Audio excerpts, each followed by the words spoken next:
Hello, hello. Today we're going to talk a bit of audio and music in particular. So you can probably see over my shoulder there one of the big speakers which are behind me on all the videos and whatnot.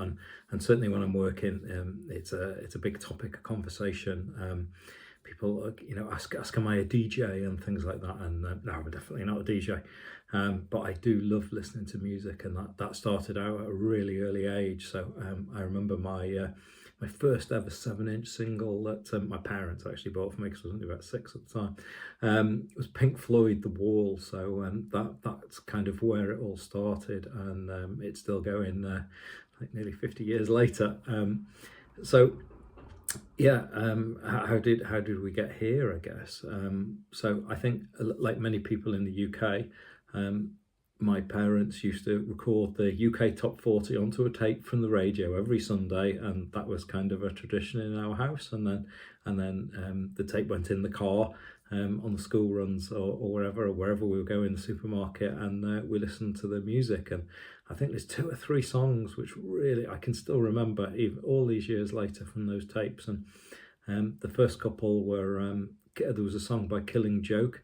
And then the Stranglers came out with Golden Brown, so I remember that one. And then there was a tune, for years and years I listened to this song and I had no idea. We must have hit record or pause or whatever at the wrong sort of time, and it clipped off the name, and it turned out to be Rush, of all people, and the song was Spirit of the Radio. So I discovered that many years later. So these days I listen to all sorts of types of music. I think I've sometimes been blinkered into genres, and yeah, now if I like the sound of it, I just listen to it, and go from there, really. So through my 20s and whatnot, while I was working, I did start building hi-fis and things like that from bits and pieces. Some of it was secondhand in the day. Some of it I adapted bits and pieces from old kit that we had. And I started making my own cables, so everything was custom length, and made stupidly complicated setups. Now this one, we'll go through the hardware in a little bit, but it's very simple in comparison. But kept going back to the music, and music's changed over the years. So back in those days I was buying CDs, and lots and lots of CDs. I've still got all the CDs that are in the attic right above this room, thousands upon thousands. So storage started to become an issue, and a good few years ago I decided to rip all my music into FLAC files, and all my favourite music, as it were. So if I just have a look at Rune rather, which is the software I use, we've probably got just over 1,000 albums on here at the moment to listen to. And that's something that I'd like to explore a little bit more, actually, is maybe do a weekly video just on the music I've been listening to. It does tend to be pretty heavy these days, but I'm just looking across the top line now, and I think there's how many tracks are across there. So I can see 8 artists, of which I'd say 7 are pretty heavy stuff. So it sounds really good in here. And I used to listen to music for hours and hours and hours.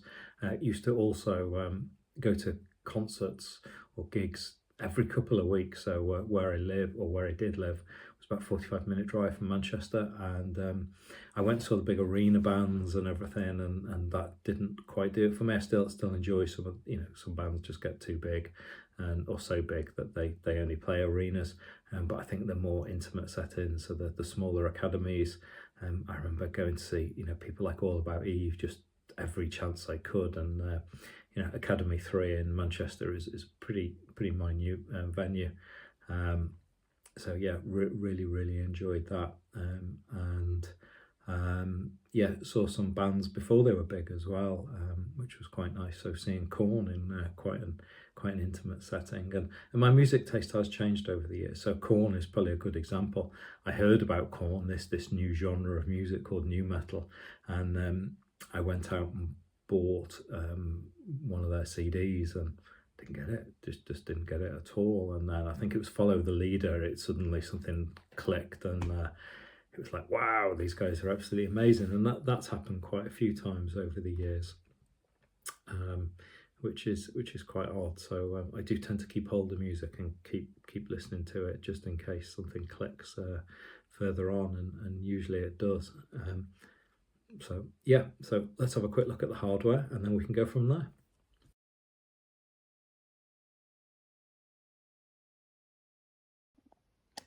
Okay, so let's have a look at the hardware we've got on the hi-fi at the moment. So the first thing here, this is the left speaker, and as you can see, it's a floor stander, and it's actually a KEF R11. I had these for a couple of years now, and they're driven by the pair of monoblock amplifiers. So these are Michel Electos, and they're probably maybe over 30 years old, so they've lasted me really well. And if there is a component which is going to be changed, it's probably those. And I think I'll go for a NAD M23 to replace these guys with, but they've done really well. In the middle here, in the rack, we've got the Lumen streamer, so that takes the stream from Roon, or I can use Qobuz Connect to link to it directly. I've had this for a few years as well. I think I got this during COVID, and yeah, it's been a really good box, and it's got like a digital control on it, so a digital volume control, so I don't need a preamp anymore. So the output for those goes directly into the power amp, and then you can see the Kimber speaker cable in the background there. And I think the interconnect is a Furukawa from, again, many years ago. And then I've got an old Dell monitor hooked up, so I've got Chromecast installed on that, so I can view the lyrics on the screen there. And off to the side on a unit, this isn't pulled out very much, but we've got my Meridian 500 transport. This was the CD transport I used for years and years. And I've also got the matching 566 24-bit DAC there. Yeah, it wasn't the best experience with Meridian to start with, as this actually failed within about 8 months, and yeah, despite many emails and phone calls, they wouldn't honour the warranty. But once it was fixed, it's kept going ever since. So yeah, overall pretty good. Now we've also got an Apple TV there, and I don't use the Apple TV for audio too much, but I do use it. I actually unplug it from there and pop it on one of the shelves here and link it to the monitor, so I can stream from YouTube, and the Lumen streamer will pick up and AirPlay stream, which is quite nice, and then I can view the video on the screen above, and lyrics or whatever it is, because at the moment the Apple TV is hooked up to the screen on the wall there. But yeah, if I'm sitting here craning my neck around constantly, isn't great for watching YouTube. So the Apple TV's only got power and HDMI, so it's easy enough to disconnect. And that rounds it out really. That's as simple as it is at the moment. So yeah, 2 nice speakers, some quality cables, and some amplifiers and whatnot. So yeah, that's that. So let's head back to the computer, and we'll talk a bit more about the music.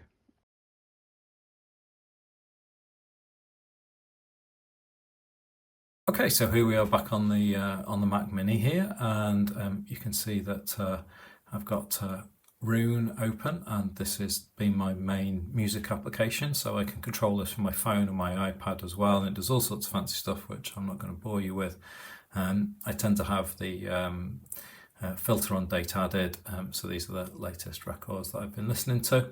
And the reason I got Roon was because it was the only way I could get the Qobuz stream to the Lumen back when I started all this a few years ago. But just recently, Qobuz on their own app have added a way to get me to the Lumen. So Roon's days may be numbered, although it does display lyrics very nicely. But time will tell on that score. And then I guess the other source of music for me is Bandcamp. So I still purchase music that I can't get on streaming platforms on Bandcamp. I don't tend to buy CDs anymore. So yeah, what have we got on here at the moment? Probably just over 1,000 albums, I think. Yeah, 1,300 albums. Let's go back to the artist list. And yep, I can sit here for hours and hours on end listening to this. Yeah, it really. So some of these are super old bands. So I mentioned the All About Eve band earlier on. Let's do this actually in alphabetical order by artist. So yeah, let's just scroll down a little bit past Alice Cooper. So lots of All About Eve. I was obsessed with All About Eve for quite some time.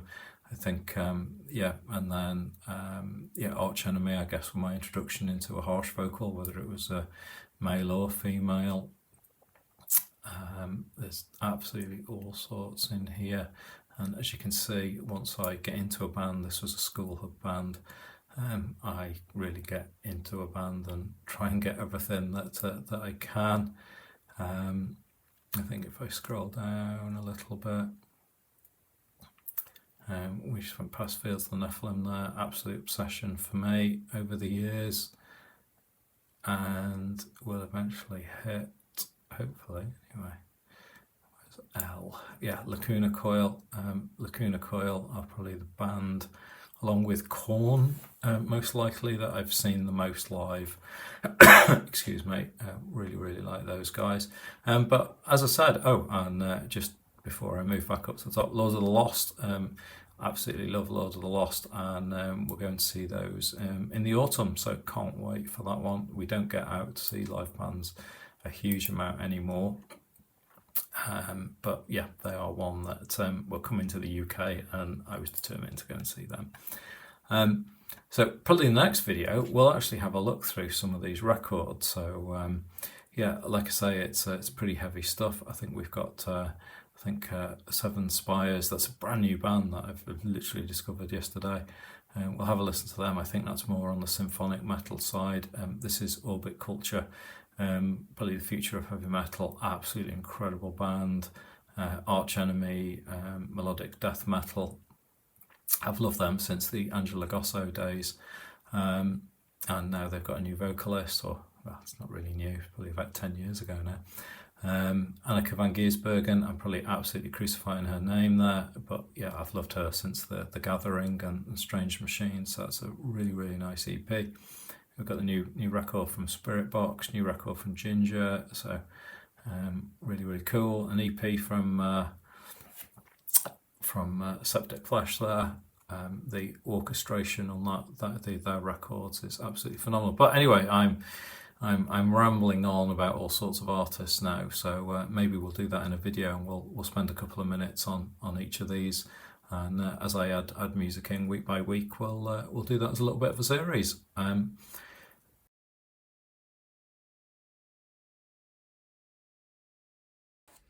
Okay, so we'll leave it there for now before I get too carried away with what, over 1,000 albums there, and tell you all sorts of details about everyone. So yeah, I hope you enjoyed this video, a bit different from the normal content on the channel, but yeah, thank you very much for watching, and we'll see you in the next one. Bye for now.